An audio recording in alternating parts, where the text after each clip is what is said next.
Welcome to Almas Jacob लाइव। मैं हूं अल्मास जैकब और आप देख रहे हैं Trump promises to embrace crypto and bitcoin in economic policy speech. तो जनाब ट्रंप ने भी रिसेंटली कहा है कि अमेरिका के अंदर क्रिप्टो और बिटकॉइन को एम्ब्रेस किया जाएगा और फ्यूचर जो टेक्नोलॉजीज है इनके ऊपर अटैक नहीं करना चाहिए बल्कि इनको एम्ब्रेस करना चाहिए और अमेरिका को वर्ल्ड कैपिटल बनाया जाएगा क्रिप्टो के अंदर अगर ट्रंप दूसरी दफा इलेक्ट होता है तो। लेकिन यहाँ पर सवाल ये पैदा होता है कि अमेरिका क्यों बिटकॉइन को लीगल करने के पीछे पड़ा हुआ है या वर्ल्ड का कैपिटल बिटकॉइन के लिए क्यों बनना चाह रहा है। और सिर्फ अमेरिका ही नहीं, अगर आप देखें रशिया को तो रशिया भी यही बात कर रहा है, अगर आप चाइना को देखें तो चाइना भी सेम यही बात कर रहा है। अगर आप देखें जो कि मुखालिफ पार्टी है ट्रंप की, क्योंकि ट्रंप को प्रो क्रिप्टो कहा जा रहा था, लेकिन अगर आप नोट करें तो कमाला हारिस जो है जो कि ट्रंप के खिलाफ खड़ी हो रही है प्रेसिडेंट बनने के लिए अमेरिका की, उसके बारे में कहा जा रहा है कि Coinbase CFO reveals Kamala Harris super PAC will accept crypto donations. Kamala Harris अपनी इलेक्शन कैंपेन के लिए जो डोनेशंस है वो एक्सेप्ट किस में कर रही है जी? क्रिप्टो में एक्सेप्ट कर रही है। तो क्यों ऐसा हो रहा है कि ऑल ऑफ द सडन सारे के सारे मिलकर बिटकॉइन को एक्सेप्ट क्यों करते चले जा रहे हैं? तो इसकी मेन वजह क्या है वो मैं आगे चलकर आपको बताता हूं, लेकिन उससे पहले जरा आप ये क्लिप देखें। Donald Trump calling for the US to be the Bitcoin superpower under his leadership. The Republican making those remarks in Nashville, telling the crowd he would embrace cryptocurrency if elected for a second term. And Trump getting backlash over remarks he made last night, saying if you vote for him now, you won't have to vote again in 4 years. Democratic lawmakers implying he would end elections if he wins a second term. Saturday, by promising to make the U.S. the crypto capital of the world. If crypto is going to define the future, I want to be mined, minted, and made in the USA. It's going to be. It's not going to be made anywhere else. And if Bitcoin is going to the moon, as we say, it's going to the moon, I want America to be the nation that leads the way. And that's what's going to happen. क्या आपने note किया कि Trump कैसे bitcoin और crypto को बहुत ज्यादा promote कर रहा है अपनी इलेक्शन कैंपेन्स के दौरान? तो गाइज ये इनका पुराना तरीका है। ये हर उस चीज को जो कि फेमस होती है, क्योंकि आप अच्छी तरह से जानते हैं कि इस वक्त लोग बैंक्स के ऊपर ट्रस्ट नहीं कर रहे हैं, पुरानी इंस्टीट्यूशंस को पीस बाय पीस करके तोड़ा जा रहा है, जिसकी वजह से बैंक भी एक इंस्टीट्यूशन है। और आपको पता ही है कि जब भी पुराना वर्ल्ड ऑर्डर तबाह किया जाता है तो एक एक चीज़, एक एक इंस्टीट्यूशन जो है उसको तबाह किया जाता है, उसके ऊपर से ट्रस्ट जो है वो लोगों का हटाया जाता है और फिर नई इंस्टीट्यूशंस, नए कानून बनाए जाते हैं।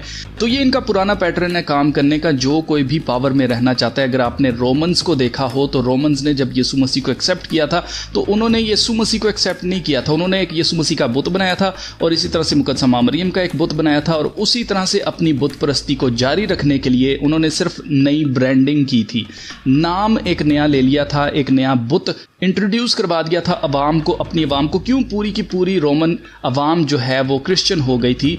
वो इस वजह से क्रिश्चियन नहीं हुई थी कि उन्होंने मसीह को कबूल किया था, वो इसलिए क्रिश्चियन हुई थी क्योंकि ये डिक्री थी, ये रोमन एम्परर ने कह दिया था कि हम सब क्रिश्चियन है तो बस फिर सारे क्रिश्चियन है। ये कानून बना दिया गया था जिसकी वजह से सब के सब क्या हो गए थे?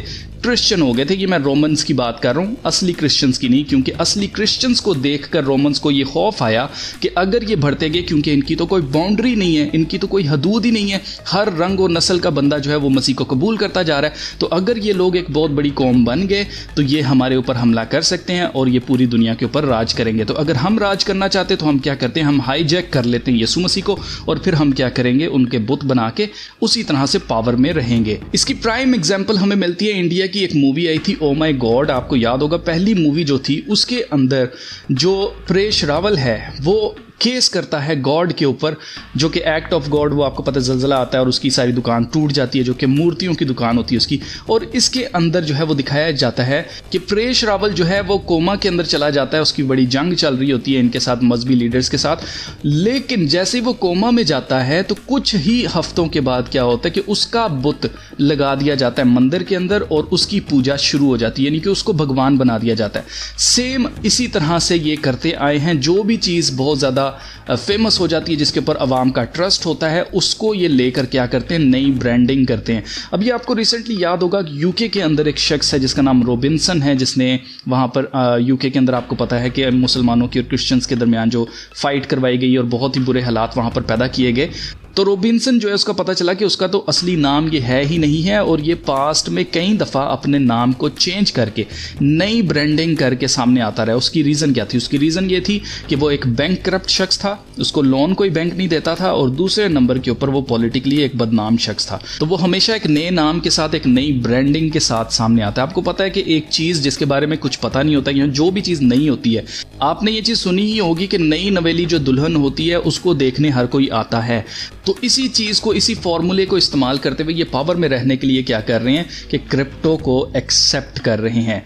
ये इसकी मेन रीज़न नहीं है, मेन रीज़न इससे भी ज़्यादा भयानक है, आगे चलकर मैं आपको बताता हूँ। बेसिकली इन्होंने करना क्या है, इन्होंने हर एक चीज़ को डिजिटल करना है और हर एक चीज़ को इंटरनेट के साथ इन्होंने जोड़ देना है। इंटरनेट के बगैर अब फ्यूचर के अंदर, फोर्थ इंडस्ट्रियल रेवोल्यूशन के अंदर कोई भी चीज़ इंटरनेट के बगैर काम नहीं करेगी। इस सारी डिजिटलाइजेशन को मॉडर्नाइजेशन कहा जा रहा है या इसको कहा जा रहा है कि हम प्रोग्रेस कर रहे हैं, जबकि इसका मेन मकसद इंसान के हाथ से उसकी सारी ताकत छीन लेना है, सारी पावर उसके हाथ से ले लेना है। उसकी जेब के अंदर अगर कोई फिजिकल पैसा है जिससे वो खरीदो फरोख्त कर सके, उस चीज़ को, उससे पावर को छीन लेना है। जब डिजिट्स हो जाएंगे तो उसको आप अपनी जेब में नहीं रख सकते हैं। उन डिजिट्स को इस्तेमाल करने के लिए आपको किसी डिवाइस की ज़रूरत पड़ेगी। अभी हमारे पास स्मार्टफोन्स हैं, लेकिन आगे आगे चलकर आप देखेंगे कि चिप आएगी। पहले चिप लगाई जाएगी लोगों को और चिप के बाद स्टेप है जी लोगों को छाप लगाई जाएगी, जिसके बारे में खुदा के कलाम में लिखा हुआ है। Also he cause it all, both small and great, both rich and poor, both free and slave, to be marked on the right hand or the forehead, so that no one can buy or sell unless he has the mark that is the name of the beast or the number of its name. This calls for wisdom. Let the one who has understanding calculate the number of the beast, for it is the number of a man and his number is 666. अजीज़ों, हम history में कभी भी इतने ज़्यादा करीब नहीं आए हैं मुखालिफ मसीह की छाप के। अगर आप नोट करें तो मेजॉरिटी ऑफ द टाइम जब भी मुकाशफा की किताब 13 चैप्टर के बारे में बात की जाती है तो वहाँ पर ये जो वर्स है इसको ख़ास तौर से निकाल दिया जाता है, बाय और सेल वाली को, so that no one can buy और sell unless he has the mark. ये वर्स क्यों निकाली जाती है, इसके ऊपर क्यों नहीं बात की जाती? उसकी रीज़न ये है कि यही हमें बता रही है कि हिस्ट्री में कभी भी ऐसा नहीं हुआ है। आज भी हम चीज़ें बाय और सेल करते हैं, लेकिन हमें किसी छाप की ज़रूरत नहीं है। हम इस तरह की चीज़ों से जो है वो पैसा बाय और सेल करते, पैसा यूज़ करते हैं, लेकिन आगे फ्यूचर में पैसा हमारे हाथ में नहीं होगा। हर एक चीज़ डिजिटल हो जाएगी तो उसको इस्तेमाल करने के लिए हमें छाप की ज़रूरत पड़ेगी। अब पहले बार्टर सिस्टम होता था, फिर कॉइन्स आए, कॉइन से पेपर मनी आए, पेपर मनी से प्लास्टिक मनी आए, प्लास्टिक मनी से मोबाइल मनी अभी जो चल रहा है, और उसके बाद अब आगे बिटकॉइन और डिजिटल करेंसीज हैं। तो अजीज़ों, तारीख गवाह है कि हम इतने ज़्यादा मुखालिफ मसीह के छाप के करीब कभी भी नहीं आए थे और मैं आपको बताना चाहता हूं कि सब कुछ पहले से तैयार है।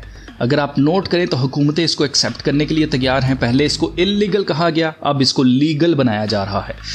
ऐसी कई कंट्रीज़ है जहां पर ATMs इंट्रोड्यूस करवा दिए गए हैं, जहां पर आप बिटकॉइन के ज़रिए वहां पर परचेज और सेल कर सकते हैं। आप अपने जो पेपर मनी है उसको आप डालें, उसके अंदर से आप वो कन्वर्ट कर देगा ATM आपको बिटकॉइन के अंदर, यानी कि आप बिटकॉइन खरीद सकते हैं ATM से। तो इसी तरह से मास्टर कार्ड जो है, वीज़ा जो है, ये क्रिप्टो के अंदर बाय और सेल करने के लिए स्पेशल कार्ड्स निकाल रहा है। और हर जगह अगर आप नोट करें तो इस वक्त क्रिप्टो को एक्सेप्ट करने की बातें की जा रही हैं। तो ये सब कुछ क्यों हो रहा है? ये इसलिए हो रहा है क्योंकि ये सब कुछ पहले से तैयार है, इंफ्रास्ट्रक्चर पहले से तैयार है। और अगर आप नोट करें तो बिटकॉइन को कोई नहीं जानता कि इसको बनाया किसने है। जिसका नाम नाकामोटो करके, वो मोटे नाक वाला जो है, जिसके बारे में कहा जा रहा होता है कि जी इसने बनाया है, उसको जब छापा मारा गया, जब उसको पकड़ा गया तो उसने आगे से कहा कि भाई मैंने तो ये बनाया नहीं, मुझे तो पता ही नहीं है कि बिटकॉइन होता क्या, ना इस टेक्नोलॉजी का मुझे पता है। तो कहने का मकसद ये है कि नोबडी नोज कि बिटकॉइन के पीछे कौन है, कौन इसको मैनेज करता है। एक टीम ज़रूर है, लेकिन टीम को खुद नहीं पता है कि पीछे कौन है जो इस सारे सिस्टम को मैनेज करता है। वो अपनी अपनी नौकरियां कर रहे हैं जो भी डेवलपर्स हैं, लेकिन उनको नहीं पता कि बिटकॉइन को ऑन कौन करता है। तो यही चीज़ हमें बताती है कि बेसिकली ये सब कुछ बाय डिज़ाइन है और पहले से सारी की सारी चीज़ें जो है इन प्लेस रखी गई हैं। और अब वक्त आ चुका है कि इसको लीगल किया जाए, अब वक्त आ चुका है कि लोग इसको एक्सेप्ट करें।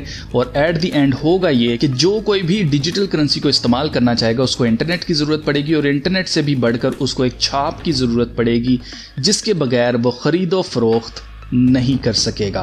तो ऐसे में जो ईमानदार लोग हैं उनको क्या करना है, उनको देखना है जी कि कितने तरह के पैसे होते हैं, कितने तरह की मनी होती है, कितनी तरह की करेंसी होती है।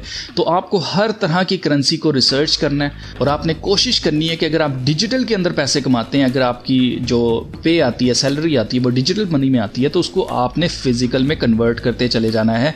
जितने भी पैसों को आप सेव कर सकते हैं उसको आप फिजिकल में कन्वर्ट करते चले जाएं। और फिजिकल मनी की बहुत सारी फॉर्म्स हैं, जैसे कि सोना चांदी, उसके अलावा कीमती पत्थर, उसके अलावा गाय भैंस, ये माल मवेशी जो हैं, ये सब कुछ पैसा कंसीडर किया जाता है। तो आपको इस तरह की चीजें ढूंढनी है जो आप मैनेज कर सकते हैं, क्योंकि वो वक्त नजदीक है कि जिस वक्त मुखालिफ मसीह दुनिया के सामने लाया जाएगा और वो सबके माथों के ऊपर या उनके राइट हैंड के ऊपर छाप करवा देगा। अगर आप छाप नहीं लेंगे तो आप कैसे सर्वाइव करेंगे? आपके पास कुछ ना कुछ ऐसी चीज होनी चाहिए जिसके जरिए आप उसके दौर में कुछ देर सर्वाइव कर सकें और कुछ खाना जो है अपने लिए और अपने प्यारों के लिए बाय कर सकें। तो गाइस, आज की वीडियो में मैं आपको यही बताना चाहता था कि हम आखिरत के बहुत ज्यादा करीब आ चुके हैं। मुखालिफ मसीह का दौर जो है वो बिल्कुल करीब आ चुका है। इससे पहले दुनिया की तारीख आप उठाकर देख लें, इससे पहले हम कभी भी मुखालिफ मसीह के दौर के करीब नहीं थे। मुखालिफ मसीह के आने का मतलब यह है कि दुनिया के पास सिर्फ और सिर्फ 7 साल हैं। उन 7 सालों के बाद यीशु मसीह ने वापस आ जाना है। तो हमारी कामिल उम्मीद यीशु मसीह है। हमारी तमाम नजरें जो हैं वो यीशु मसीह के ऊपर लगी हुई हैं, लेकिन प्रोफेसी में हमें ये सब कुछ पहले से बताया गया, तो इसलिए हम इन चीज़ों को फॉलो करते हैं। हम जाग रहे हैं, हम टाइमलाइन को देख रहे हैं, क्योंकि यीशु मसीह ने कहा कि जागते रहो और दुआ करो ताकि मुसीबत में ना पड़ो। इसलिए हमें जागते रहना है जब तक कि दुल्हा वापस आ नहीं जाता।